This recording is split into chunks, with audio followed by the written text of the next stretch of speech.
Recordings of Bigfoot only show how elusive it is, but I captured him speaking extraordinary words. The Sasquatch looked me dead in the eyes as my GoPro recorded the exact moment it spoke to me in broken English, and what it said has left me shook until this day. I had been documenting everything from the moment we first heard the wood knocks echoing through the valley 3 days prior, my voice steady and professional as I described the patterns and intervals.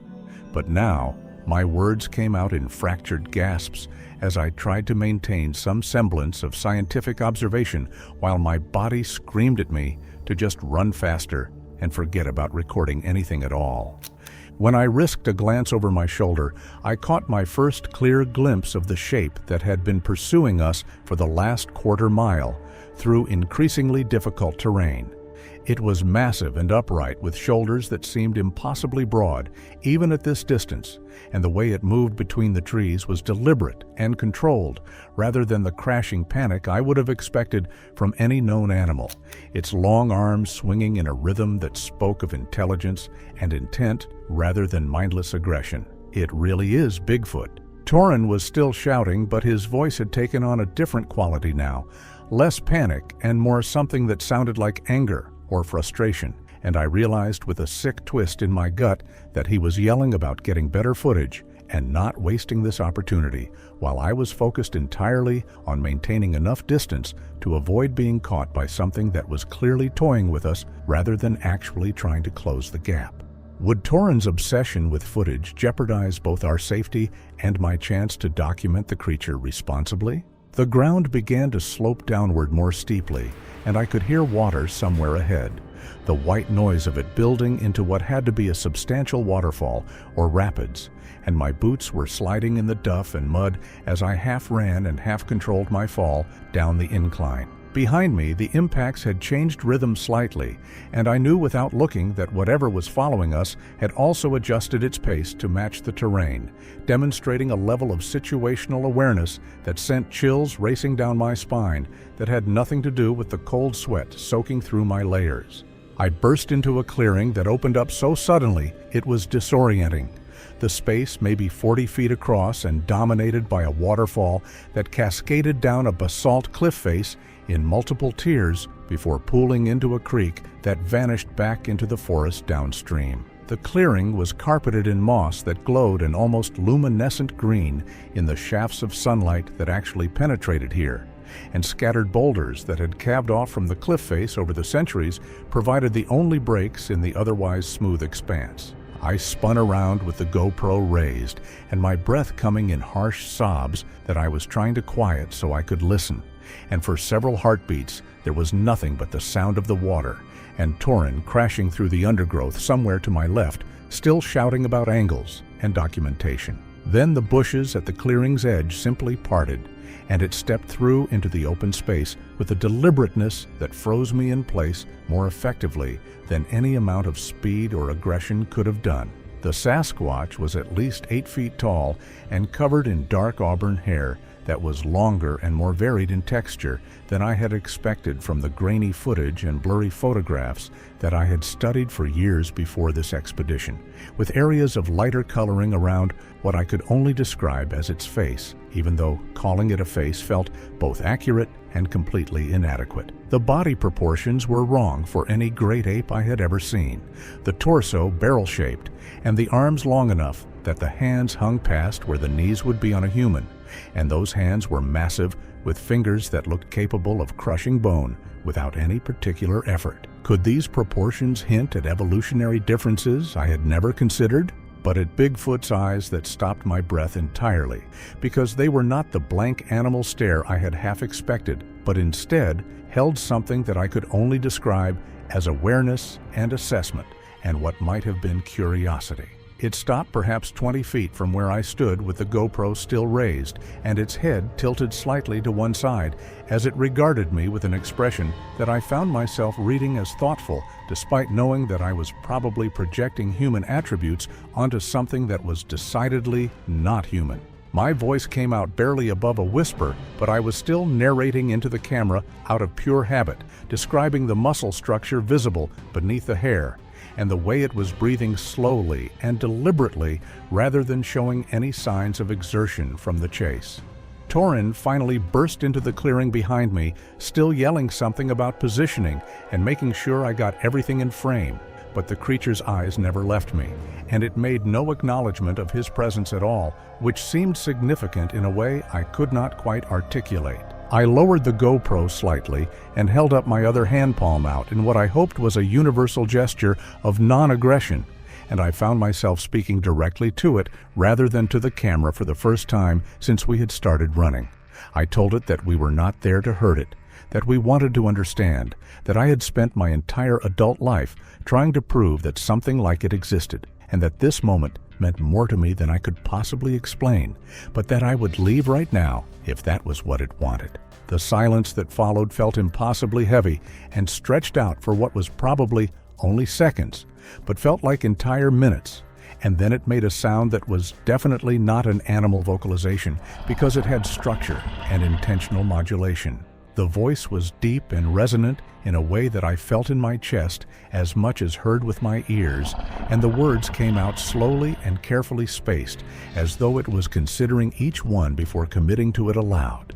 It told me to stay and to watch and to not run, and each word was distinct and understandable, even though the pronunciation was slightly off in ways that suggested a vocal apparatus not quite designed for human speech. I felt my legs go weak and had to lock my knees to stay upright as the full implication crashed over me.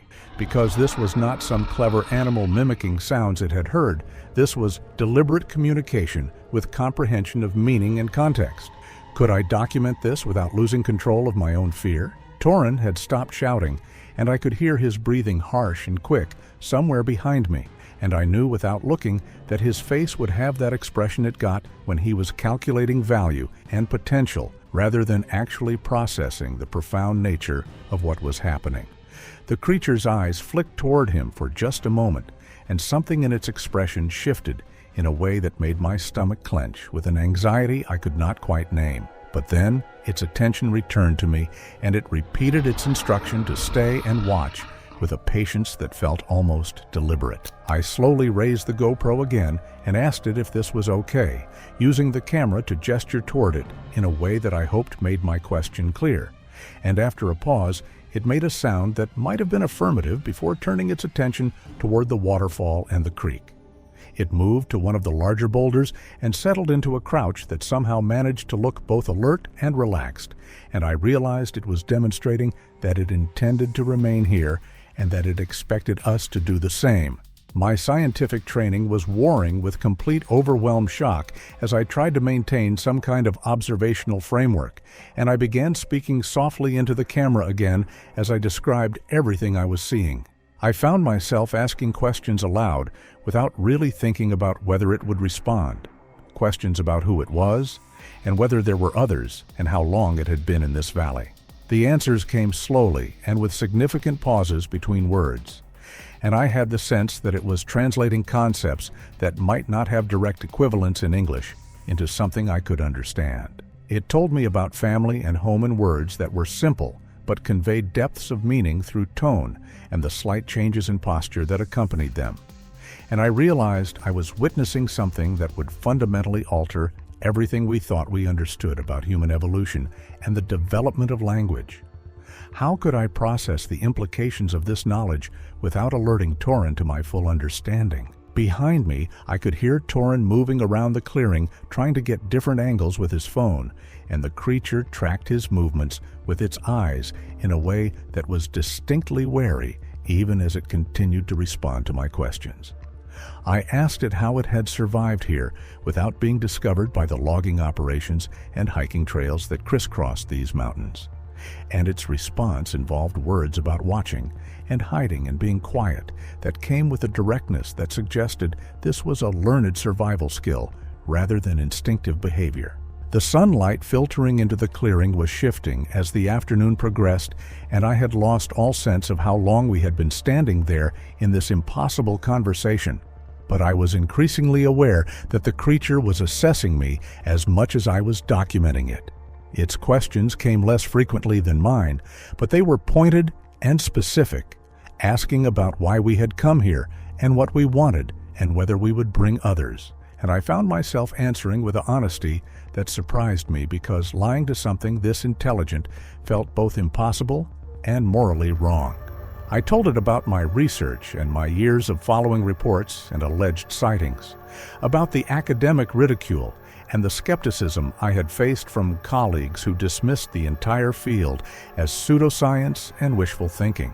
I explained about Torin and his interest in documentation and funding, and how our goals for this expedition had not always aligned as clearly as they should have, and I watched something in the creature's expression shift when I mentioned Torin's name in a way that made the anxiety in my gut intensify into something closer to dread.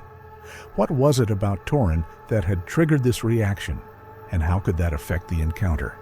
It asked me about the camera and what I intended to do with what I was recording, and I knew that this was somehow a test or a threshold moment that would determine what happened next. I told it the truth, that the footage would prove its existence and change everything, but that I would respect its wishes if it wanted me to delete it, and the internal war between my life's work and the ethics of the situation was probably visible on my face, because the creature made a sound that might have been understanding or sympathy. Its response was complex and involved multiple attempts to find the right words. But what I understood was that it knew about cameras and had seen humans with them before, that it understood the implications of being documented, and that it had made a conscious choice to allow this interaction to continue. This was not an accidental encounter or a creature that had been surprised by hikers and had no choice but to confront us. This was a deliberate decision made with full awareness of the consequences. And that realization made everything that had happened feel even more surreal and significant. Torin finally spoke up from where he had positioned himself near the edge of the clearing, his voice carrying a sharpness that made me wince, because I could hear the greed and calculation in it, even if he thought he was being subtle. He was talking about getting closer for better details and about the value of clear facial footage, and I watched the creature's entire posture change from something that had been almost relaxed into something that was unmistakably threatening, even though it had not actually moved from its position on the boulder. I turned and told Torin to shut up and stay exactly where he was, with an urgency in my voice that must have gotten through, because he actually stopped talking mid-sentence. And when I looked back at the creature, it was staring directly at him with an intensity that made my skin crawl. I found myself speaking quickly, trying to de-escalate whatever line had just been crossed, explaining that my partner sometimes did not think before he spoke, and that we would maintain whatever distance made it comfortable. Could I calm the situation before it escalated beyond negotiation? The creature's attention shifted back to me slowly, and I could see it thinking through the situation with a deliberation that was both fascinating and terrifying. And then it did something I had not expected at all by making a vocalization that was clearly not directed at me, but instead carried out into the forest beyond the clearing. The sound was structured and rhythmic, with variations in pitch and tone that suggested something far more complex than a simple call. And I felt my heart rate spike as I realized it was summoning others, and that we were about to have an entirely different kind of encounter than the one-on-one communication we had established. The response came from multiple directions at once, voices that were similar to the one that had been speaking with me, but distinct in their pitch and resonance, and I felt my legs begin to tremble as I realized we were about to be surrounded by something we had no framework for understanding.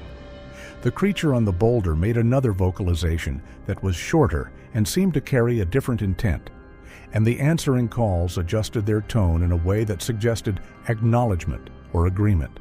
And I was struck by the complexity of what I was witnessing, even as pure instinctive terror tried to override my ability to observe and document.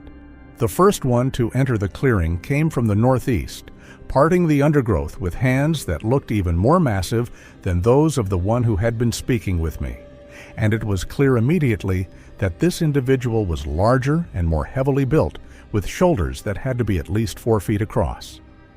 The coloring was darker, with patches of silver gray around what I could only think of as the face and chest, and when it moved into the open space, it did so with an authority that made every other living thing in the clearing feel suddenly very small and insignificant. Would this alpha-like presence decide we were a threat or something worth tolerating? Two more appeared almost simultaneously from different points along the clearing's perimeter, these ones smaller, and what I guessed might be younger, based on the slightly less developed muscle structure and the way they positioned themselves in clear deference to the larger individual. Their hair was more uniformly brown, without the color variations I had noted in the first one, and they were silent as they took up positions that formed a loose semicircle around where Torin and I stood with our cameras still raised, because I was not about to stop documenting, even if my hands were shaking so badly the footage was probably going to be unusable. Another three emerged over the next several minutes, and I was frantically trying to note the differences between them while maintaining enough awareness to track their positions and movements, because I was suddenly very conscious of the fact that we were completely surrounded and that any route of escape had been effectively cut off by what was clearly a coordinated and intentional action. The sizes varied from perhaps 7 feet to well over 9, and the variations in coloring and build suggested different ages and possibly different roles within whatever social structure they maintained.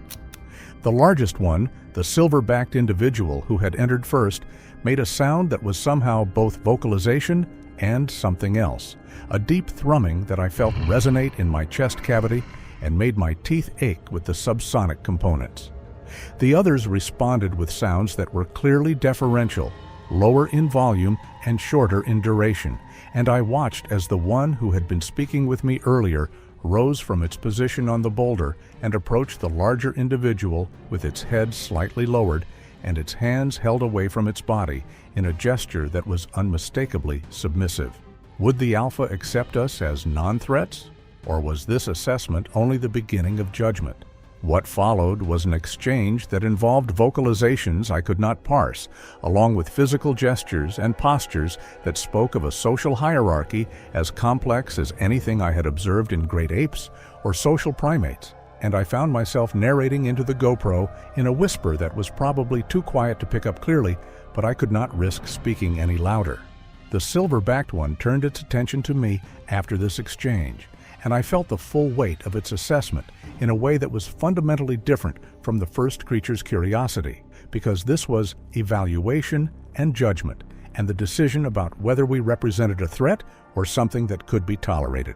I did the only thing I could think of, and repeated what I had said to the first one, speaking slowly and clearly about our intentions and our desire to understand rather than harm. And I made sure to keep my body language as non-threatening as possible while maintaining eye contact, because I had the sense that looking away would be interpreted as deception or weakness. The silver-backed one tilted its head in a gesture that mirrored what the first creature had done, and then it spoke with a voice that was somehow even deeper and more resonant than I had expected. It asked me about fear and about truth, and about what I intended to do with the images I was capturing. And each question came with a weight that suggested it already knew the answers and was testing whether I would be honest or attempt to deceive. I told it that yes, I was afraid, but that fear did not mean I wanted to cause harm, that I had spoken truthfully about my research and my intentions, and that what I did with the footage would depend on what it and the others wanted, because I was beginning to understand that this was their territory and their choice, and that I was here only because they were allowing it. Could I convince them that our presence was not a violation, but a chance for understanding? The response came after a long pause during which I was aware of all the others watching and listening, and what it told me fundamentally changed my understanding of what these beings were and what this encounter meant. It spoke about watching humans for generations, about understanding our languages and our behaviors and our capacity for both destruction and occasionally something that might be respect or cooperation. And it made clear that this conversation was happening because they had collectively decided that perhaps the time had come for humans to know they existed and to understand that this knowledge came with responsibilities and boundaries. I felt tears starting to track down my face, and I did not bother to wipe them away because I was holding the GoPro with one hand and I did not want to make any sudden movements. And I asked it why now, and why us, and what it expected us to do with this impossible gift of knowledge. The answer involved multiple individuals contributing words and sounds, a conversation that was clearly happening between them as much as it was being directed at me. And I understood that this was not a decision that had been made lightly or quickly, but rather something they had been considering and debating among themselves. What I learned in the next hour as the afternoon light continued to shift and change was more than I could have imagined possible, because they were willing to answer questions and demonstrate behaviors and allow me to observe interactions that revealed depths of culture and social complexity that made my academic training feel inadequate and reductive. They showed me how they communicated through combinations of vocalization and gesture, and something that might have been percussion using specific rhythms beaten out on their chests or on nearby logs. And I watched hierarchical interactions that involved what I could only describe as negotiation and consensus building rather than simple dominance displays. The younger ones were more curious and approached closer despite clear signals from the adults to maintain distance, and I noted the way the older individuals would redirect them with gentle physical contact and low vocalizations that seemed to serve an educational or corrective function. One of the smaller ones reached out toward my GoPro with obvious fascination, and I held very still as massive fingers that could have crushed the camera without effort instead traced its outline with unexpected delicacy, and the creature made a questioning sound that I interpreted as asking how it worked. I found myself explaining in simple terms about lenses and recording and how the device captured images and sounds, and I was aware that I was probably anthropomorphizing, but the attention and interest seemed genuinely focused on understanding rather than simple curiosity. The adult nearest to us, one of the medium-sized individuals with reddish-brown coloring, made a sound that caused the younger one to withdraw its hand, and then it spoke to me about teaching and learning and about how the young ones needed to understand both humans and the dangers they represented. Was this exchange my chance to build trust, or was one wrong word enough to break it? Torin had been uncharacteristically silent for most of this extended interaction, but I could hear him moving around the perimeter of the space we had been implicitly confined to, and I was increasingly worried about what he might do because I knew his patience for observation without action was limited. The creatures were clearly tracking his movements as well, and I noticed that whenever he shifted position, at least two of them would adjust their own positions to maintain what was probably a tactical advantage, and the level of coordinated awareness suggested communication methods I was not detecting. I asked the silver-backed leader about their social structure and their territory, and how they had remained hidden for so long, despite increasing human presence in these mountains. And the answers came from multiple individuals contributing pieces of information that built into a comprehensive picture. They described a network of family groups that maintained loose contact across vast territories, methods of communication that involved structured vocalizations that could carry for miles through the forest, and an acute awareness of human patterns and behaviors that allowed them to avoid contact when they chose to do so. The concept that they chose to remain hidden rather than being simply elusive due to low population numbers was significant, and I asked directly whether there had been times when they could have revealed themselves but had decided against it. The response involved what I interpreted as something close to humor, a sound that was almost like laughter, and the leader told me about humans who had come so close to seeing them that they could have reached out and touched them, but who had been looking at their phones or talking loudly to each other and had missed what was standing just off the trail, watching them pass. Could human obliviousness explain why they had survived so long, or was it more than chance? I wanted to know about their ethics and their understanding of right and wrong, whether they had concepts that paralleled human morality, or whether their social rules operated on entirely different principles, and this question seemed to interest them because multiple individuals contributed to the answer in what became almost a philosophical discussion.